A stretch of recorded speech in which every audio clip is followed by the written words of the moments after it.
The snow came down in heavy, wet flakes outside the glass doors of the PriceMart Supercenter in Columbus, Ohio, turning the parking lot into a slushy mess under the orange streetlights. It was the day before Thanksgiving, and the store was supposed to close at 8, but the registers were still jammed with last-minute shoppers hunting for canned cranberries and cheap turkeys. Inside aisle 12, where the canned vegetables and instant mashed potatoes lived, a small boy in a Too Big Buckeyes hoodie stood on tiptoes, trying to reach a box of stove-top stuffing that someone had pushed to the back of the top shelf. His name was Jamal Washington, 9 years old, eyes too serious for a third grader. In the cart beside him sat 3 dented cans of green beans, a half-gallon of milk that was 2 days from expiring, and a 5-pound bag of potatoes that had already started sprouting. The total on the self-checkout screen blinked. 11.42. Jamal had exactly 11.37. In crumpled singles and quarters he'd counted 3 times in the car. He stared at the stuffing box like it had personally betrayed him. That was when Ethan Caldwell walked past with his own cart. Ethan was 37, divorced, CEO of Caldwell Logistics, the kind of man who wore a $4,000 Canada Goose jacket to pick up orange juice because he'd forgotten to change after a board meeting. His cart held the opposite of Jamal's: organic free-range turkey, fresh rosemary, a $20 bottle of Pinot, the kind of groceries that didn't worry about expiration dates.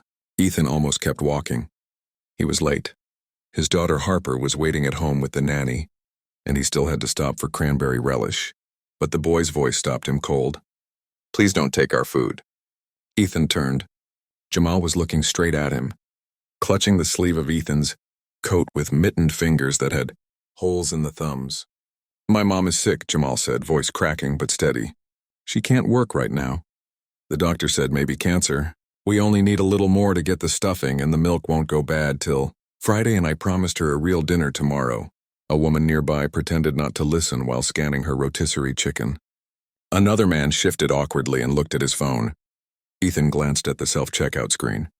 11.42's. Then he looked at the boy's cart and saw the EBT card lying next to the sad pile of money, declined. Something sharp twisted in Ethan's chest. He remembered his own mother years ago, counting nickels for bread when his dad lost his job at the steel mill. He remembered being 9 and ashamed and hungry and proud all at once. He crouched so he was eye level with Jamal. "Hey, buddy. What's your name?" "Jamal." "I'm Ethan. That your mom out in the car?" Jamal nodded. "She didn't want to come in. Said she looked scary with no hair under the scarf." Ethan swallowed. "Tell you what. You let me buy your groceries tonight, okay? All of them. And we'll get 2 boxes of stuffing. Because 1 is never enough." Jamal's eyes went wide. "For real?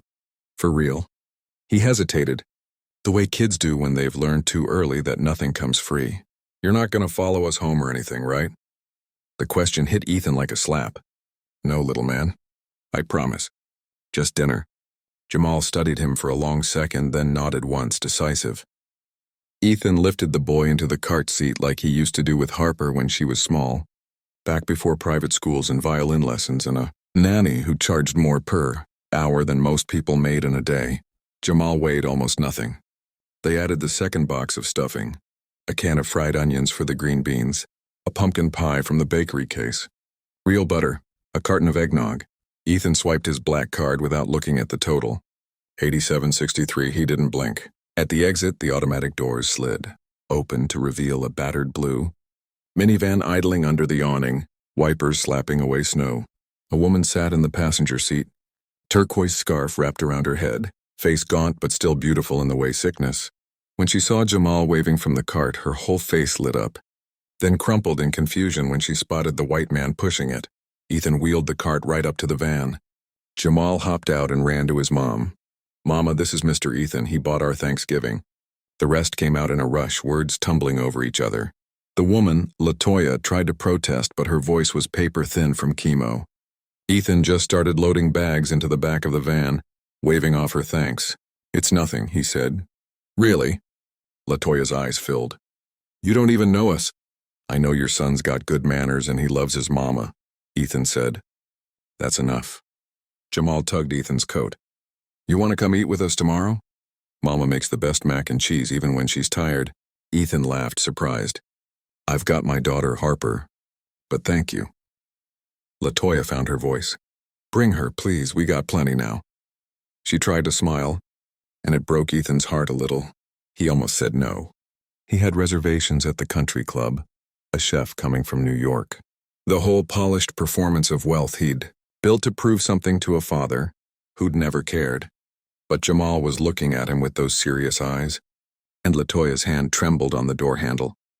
What time? Ethan asked. Noon, LaToya said. We ain't fancy, but we're grateful. The next day, Ethan and 8-year-old Harper, who had never in her life eaten a meal that wasn't prepared by someone with a culinary degree, pulled up to a small brick house in Linden with Christmas lights already up, even though Thanksgiving hadn't passed yet. Harper clutched a bakery box of cannoli she'd insisted on bringing. Jamal answered the door in a clip-on tie and his church shoes. You came.